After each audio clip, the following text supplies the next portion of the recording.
It seems like since we've been gone, bro, it's just been so much goddamn going on, bro. So much. It's foolishness. In the professional sports, like this has been the story. This has been the story. Like during our break, I went ahead and dropped something just to get something out there as a not even a reaction because it just was so many variables that I didn't know about. So I was really asking, our viewers their thoughts.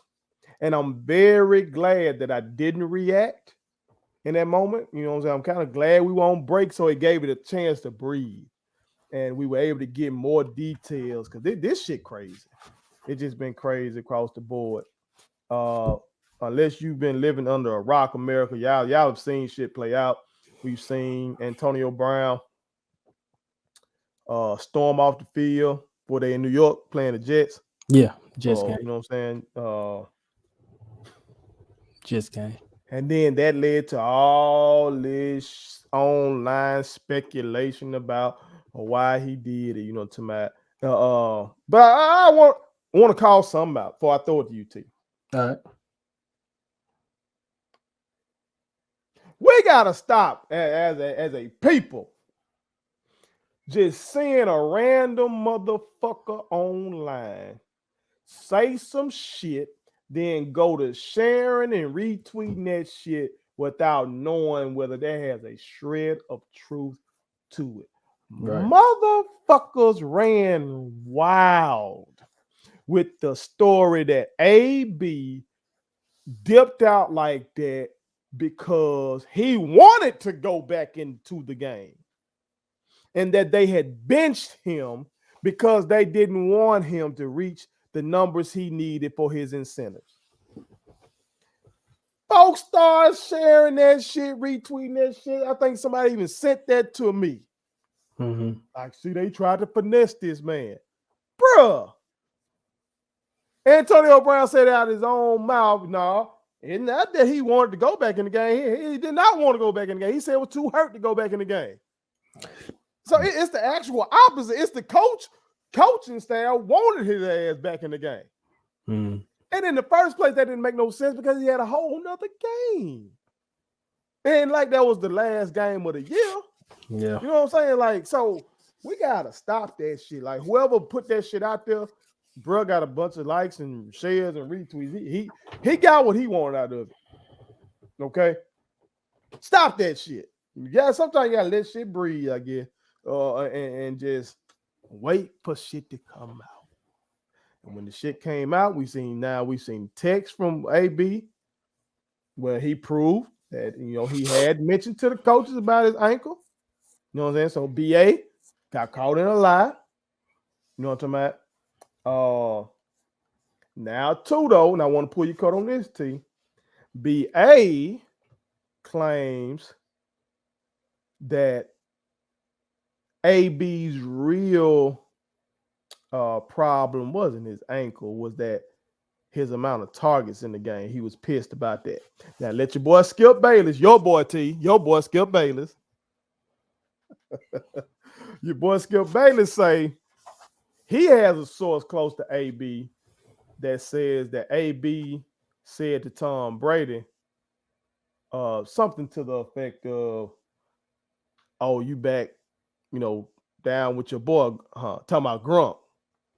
Because I guess in the previous game, AB got a whole lot of targets and Gronk didn't get that much. But in this game, I guess Gronk was getting more targets than AB.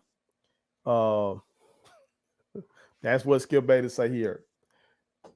If you watch the AB interview, he does kind of talk about targets. He kind of alludes to the fact that he thought that he was unquestionably the number one target, should have been the number one target over the number one option. Right. You know what I'm saying? So it's a whole lot of moving pieces, man. Not like whole lot of money like the song he had, right? Not like I slick like that a little bit back then, T. I like pitting out a palace, you know what I'm saying? Right. I slick kind of like that hook, I don't know. All right, but I know, T, my bad. No, you good. Are you good? Bruh, what the fuck?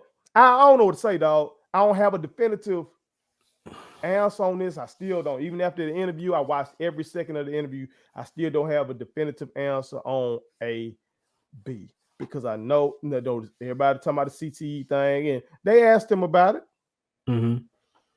AB, only thing really was they can't even diagnose me that with that until I'm dead. So what y'all talking about? Like, but that don't mean you won't got it. Right. Uh, but I can understand being offended by a motherfucker asking you that. Like, shit, ain't nothing wrong with my mental. Like, shit, I got hit. Everybody get hit. Like, it's just crazy because he mixed in some real shit with some dumb shit. When he be talking, he mixes in a lot of real shit with a whole lot of dumb shit, a whole lot of arrogant shit too. So what's your read on the T after, what I'm saying, digesting all of the news and digesting that interview? This is what I got from it, and I'm not gonna be too terribly long. Money has an effect in this because there's an article out there talking about how he wanted to he was going to make $1 million in incentives, right, for the Bucks. And I want to say there was an article out there that talked about how he wanted to make some of the money guaranteed, but they didn't go for it. The Bucks said no. Now, I do personally think, and I'm just speculating. This is all speculation, but this is just how I feel about it at the moment. I think AB looked at Gronk because Gronk has missed a lot of time too. And I think that AB's looking at his money compared to Gronk's money. And I do not know the total details on Gronk's contract, but I bet you Gronk's money is much more secure than Antonio's based upon the rapport, the past dealings with Antonio Brown compared to somebody like Rob Gronkowski. I'd be willing to speculate that and say that that is true. So I think AB is trying to protect some money, get some money out of this situation, secure some money because, okay, what if coach says, all right, we beat the Jets, we resting against Carolina because we got to, be ready for the playoff for the wild card game. Well, quite naturally, AB probably won't get those receptions and those yards or whatever it was that he needed to meet those contract incentives. I think it was money. I think when he got them 10 targets against Carolina, he felt like in the Jets game, he should have got 11 or 12. And I want to say he got like 7 in that game, maybe something like that. But it wasn't, I don't think they was hooking up like that. And then I think the first score for Tampa Bay went to Evans. And Evans has been banged up. And I think he just barely was able to play. I think Antonio Brown went into the game going, I need to secure the bag because I just lost 300 racks on the suspension. So I just lost money during the suspension for the fake vaccine card.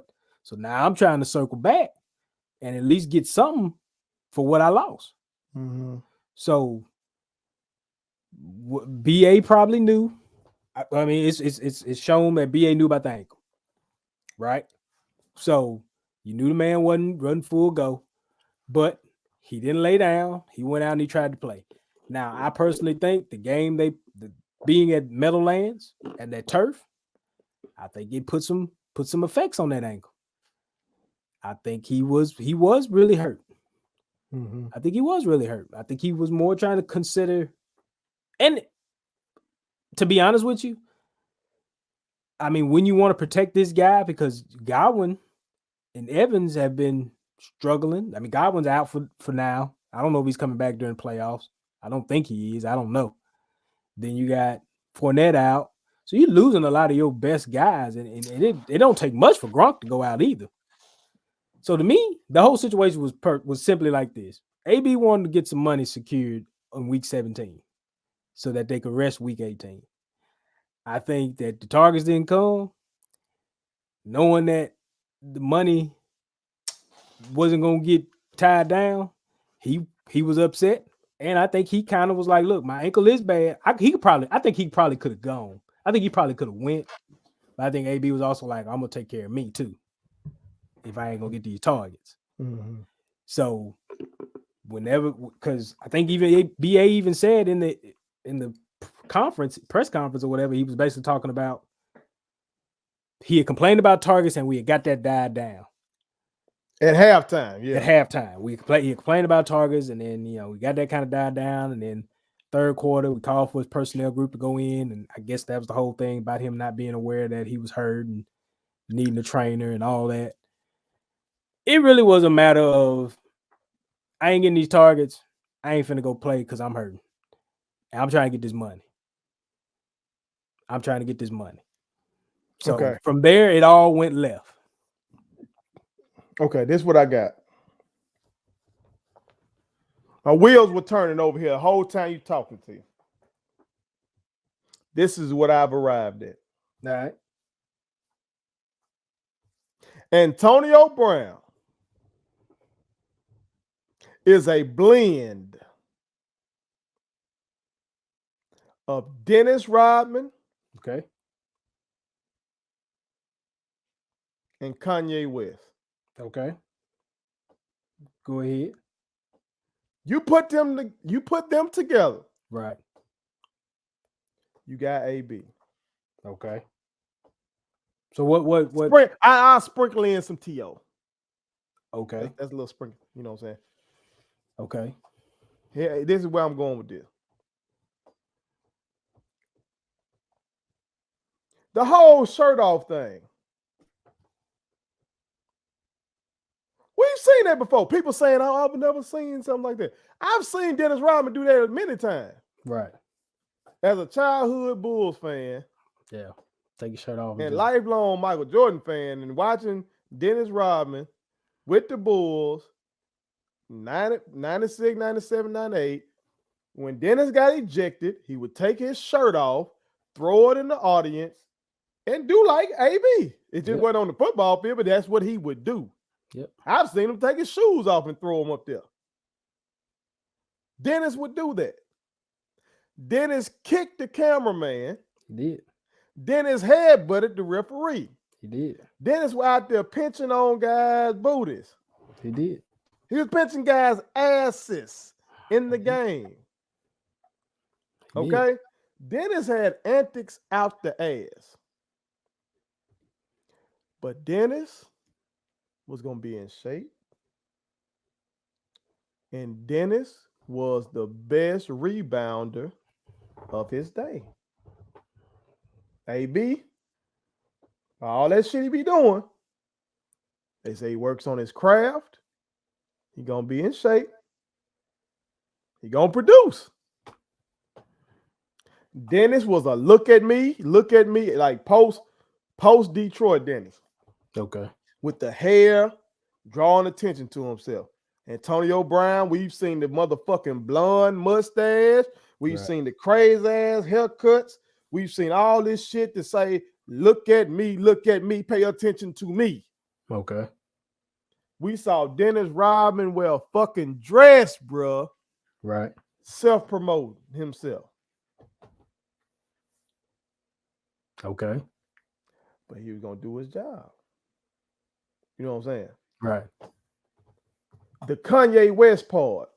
When I listen to that goddamn interview, I hear Kanye's interview with Drink Champs. Narcissism. I'm the smartest in the room. I'm the smartest in the world. I hear some of the house sway. Like you ask him a question and it's like, you don't know. You ain't never. Have you ever played football? Have you ever been on the football field? You know, all that kind of shit. Like he teaching folks of Kanye want to just be happy and be free. I'm a free thinker. You know what I'm saying? Like talking in third person the whole damn interview. Okay. Yeah. Whole interview, third person. questioning a friendship that from the outside looking in, we think, okay, they good. Just like Kanye went at Hove, and we like, what the fuck? That's Hove, dog. This the dude who gave you credibility. Yeah. If you ain't making beats for Hove, we don't know you. Yeah. You were making beats for Hove before Jesus walks and all that stuff. Like, Yeah. you coming for this dude? Like, Yeah. but he went at Tom Brady. Like, no, man, that man ain't my friend. That's like Kanye saying, man, Hove don't fuck with me. He just fuck with me because I made him no beats. I made dope records on Blueprint. I made Izzo. That's why he liked me. He don't like me for me. He likes me. He calls me a genius just because I made Izzo. He doesn't respect me for me. That's what AB was in there doing. I think the media is overblowing shit with him saying that Tom can't do anything by himself. If you watch them, that's some of that clickbait bullshit that they're doing now, America. What he said basically is ultimate team game. Because when they asked him to choose his best quarterback, he wouldn't do that. He said he loved all the quarterbacks, and he said AB can't do it alone. That he needed those quarterbacks. You know what I'm saying? Okay. So I keep saying he mixes in some real shit with a bunch of bullshit. Who else do that? Kanye West. Yeah, mix in some real shit. Do we need to buy land? Yes. Kanye always talking about us buying land. Yes, we need to buy land, Kanye. Okay. Right. Was slavery a choice? Hell fucking no, Kanye. Yeah, okay. Yeah, yes, it was a choice, Kanye. A choice between life and death. Your ass try to run away, your ass might get killed. Yes. So I guess that's the choice there, Kanye. See, real shit, but then some bullshit. That's AB. To your point, T, you talked about his money. In that interview, he brought up, he said, basically, if him and Brady's so cool, why is AB on a prove it deal? You think Gronk on a prove it deal? He said that. So that does lend credence to what you're saying. He said Brady basically let him stay at his house just to make people think he a good guy. Okay. He said he took the shirt off because Arians told him to get the fuck out of here. And I believe Arians said that. Based on what I've seen from Bruce Arians, I believe he said that. Shit, I might have said that. If a motherfucker over there talking about he not going back in the game because he not getting the ball, or like, and I can tell this story because I consider this boy my son. He called me pops. My young boy, we won a district championship with my 1 year as head coach because they consolidated the school, so I only had 1 year as head coach there.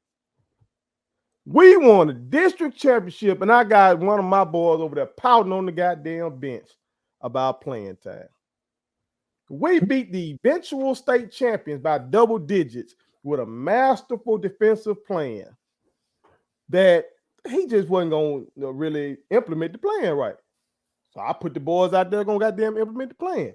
This motherfucker was in his feelings about not getting the tick that he wanted rather than being celebrating with his teammates. Yeah. So much so, the referee came over there and said something to him when he was sulking. And I went off on him, of course.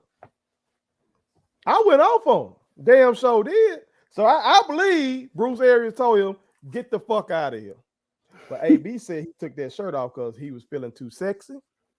And that the crowd made him feel like one of these rappers. He felt like he was like Future or somebody, or I forget what rapper he said. But he felt like MetLife Stadium was just like giving him a vibe, dog. He stressed the importance of kumbayas. Right. Now, when I went to a Catholic school, man, from preschool to 12th grade, bro, we had to fucking sing that song Kumbaya. I could have sworn, unless I'm mistaken now. And there ain't nobody gonna tell me nothing about religion. We had to take religion class. We went to church. We had religion class every day. We had church on Friday, and I'm gonna go to my Baptist church on Sundays. Right. I could have sworn Kumbaya meant come by here. And we said, come by here, my Lord, come by here. Okay? Hey, B say we need to have more kumbayas, man, as men. Get these positive vibes going. That's that Kanye shit. He think he enlightening us, bro. That's that Kanye shit. He enlightening us, bro. And when they brought up the damn CTE shit, now hell, boy, he'll come back with the real shit. This how he get you, boy. He come back with the real shit. Right. He brought up Benson Jackson. Right. They saying Benson Jackson, CTE. And he said he just played for the Bucks. And he said the Bucks ain't do nothing for Benson Jackson like the Broncos did for Demaryius Thomas.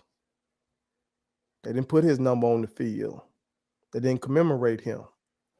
Why not? See that boy be saying, like, bro, this dude is Dennis Rodman.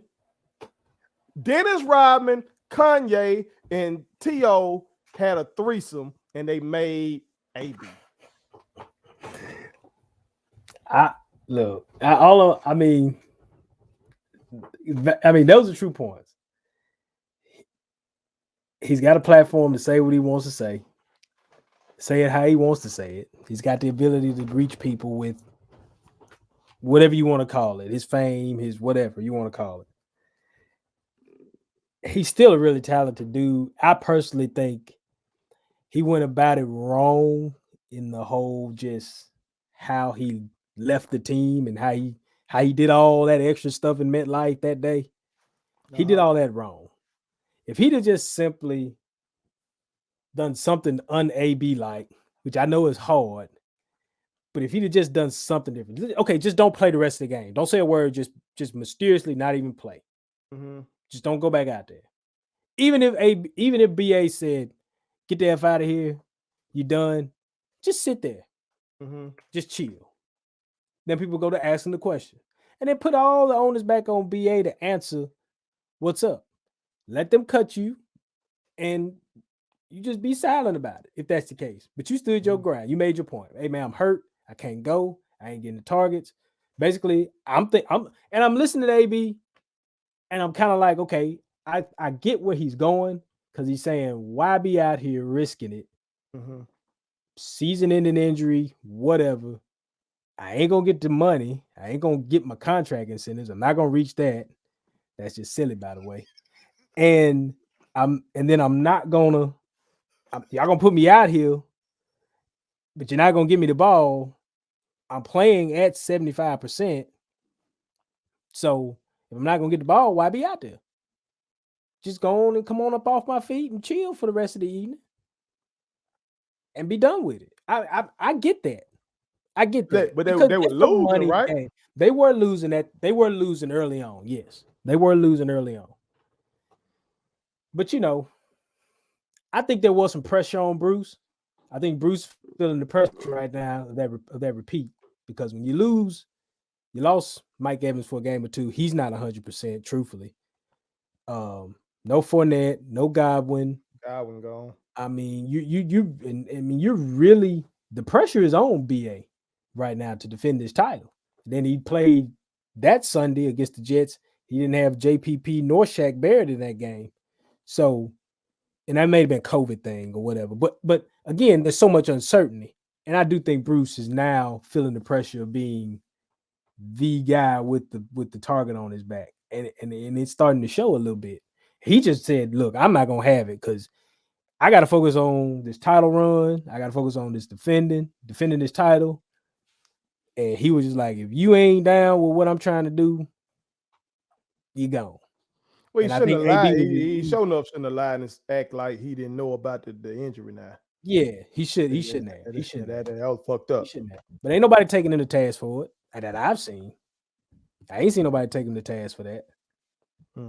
Yeah, that got to be no. There's a lot of fuck up. First of all, you said zero tolerance, but the man faked the damn vaccine card and you like, no big deal. Yep. You know what I'm saying? That you talking about you got a soft spot for him or whatever. You know what I'm talking about, bruh. And I get it again from being a coach. It's harder for us though in high school. High school coaches deserve more fucking respect. Right. You coach who come through those doors. Mhm. College, you recruit, you pick who you want. You get the chance to say yes or no to somebody who you think does not gel with your culture. Yep. Pros, you got a GM who picks the damn team. You collaborate with the GM on what your philosophy is for that team, and y'all pick who gonna mesh with that. Yep. High school, your ass coach who come through the doors. Yep. Now, if you had one of these big schools, like in the state of Mississippi, our biggest schools got 1,000 kids, something like that. Yeah, 1,200, whatever. 1,200, Yeah. something like that. Okay. But these small ass schools, well, you might have 3 boys that actually got some talent, but one of them motherfuckers crazy as hell. You got some decisions to make. Yeah. All right. Because as somebody said when we were getting ready to play a playoff game, a fan said to us, coaching staff, he said, I feel sorry for y'all coaches. Y'all got teenagers out there bouncing y'all check. That was some real shit. That was some real shit. Because you got to make some decisions with these little motherfuckers. You know what I'm saying? Tough decision. Sure. You, Bruce Arians. You got Tom Brady as your quarterback. You're defending Super Bowl champions. You won a couple of them playoff games without AB. You did. You said zero tolerance. Your ass should have just cut them. All this shit would have been avoided. Yep.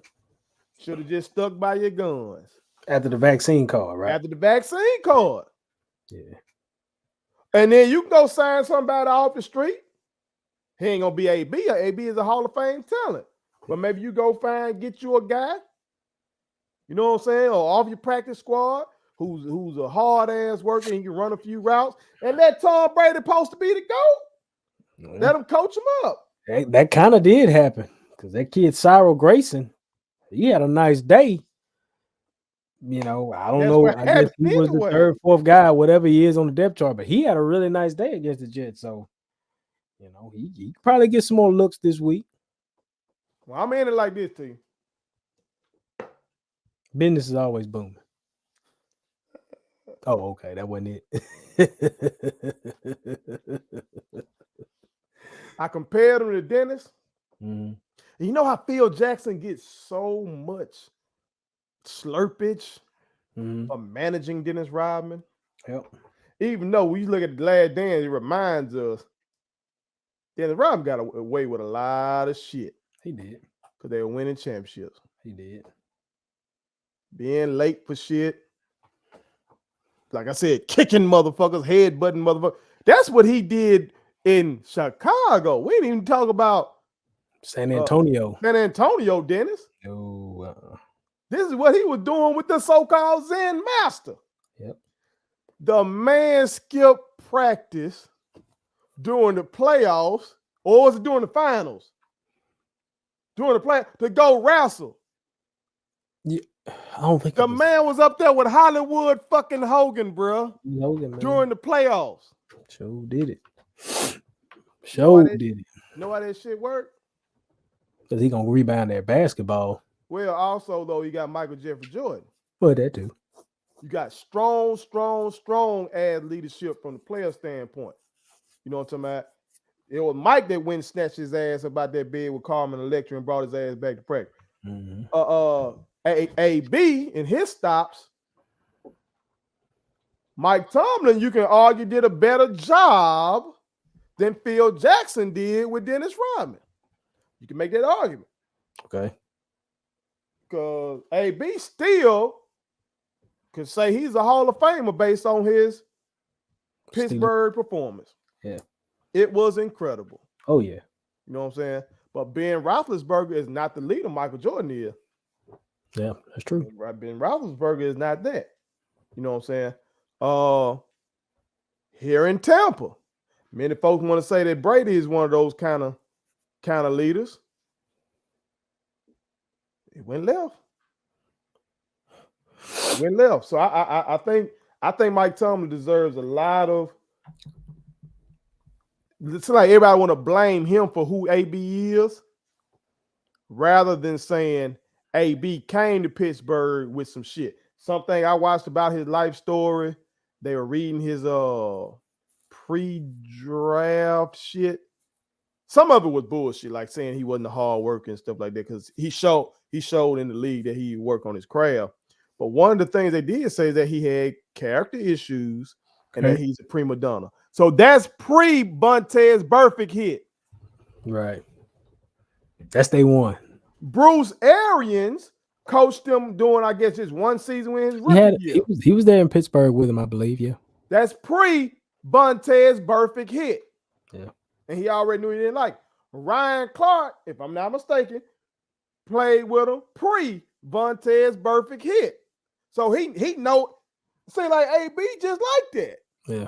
As I said, I've coached some guys who ain't played no football. They played basketball, they ran track, and they were fucking crazy.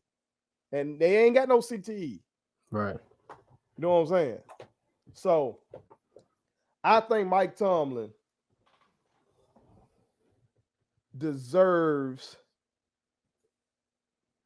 some blame, but the degree to which it's up in the air, because we know these coaches make different rules for different players. Red Auerbach had Bill Russell in the stands reading the paper while everybody else was practicing, and they asked why is Bill Russell not practicing, and he said that's Bill Russell. You know what I'm saying? Like I said, we saw what Phil did with Dennis Rodman. Hey, you go have a vacation. Go do you. Phil Jackson said he understood Pippen not fucking up his summer and going ahead and having the surgery and shit like that. Just let that roll. You know what I'm saying? Yeah. These coaches treat these motherfuckers differently. He got Hall of Fame play out there, motherfucker. Nobody else been able to get that about us. They've only had the mess. Yeah. They ain't had the Hall of Fame play. But that's what I got on it. Dennis Rodman, Kanye West, and T.O. Gotta throw T.O. in there. Now that T.O. did no shit off the field. None of this crazy shit off the field. But T.O. was something else with his sideline shit too. Yeah. He'll cut up by some targets. But he was a hard-working motherfucker though. He worked. So Dennis Rodman, Kanye, and T.O., they got together, you know, tomorrow they threw down, had them a threesome, and boom, out popped AB. Put it on something. That's just silly. My kids wanted me to tell y'all to make sure you subscribe to my YouTube channel, follow me across all social media platforms, like the videos, and share them. Did I forget anything? And turn on the post notifications. Y'all heard them. And also, visit StatementTeesLLC.com and shop with us. That's Statement Tees. Every t-shirt you wear makes a statement.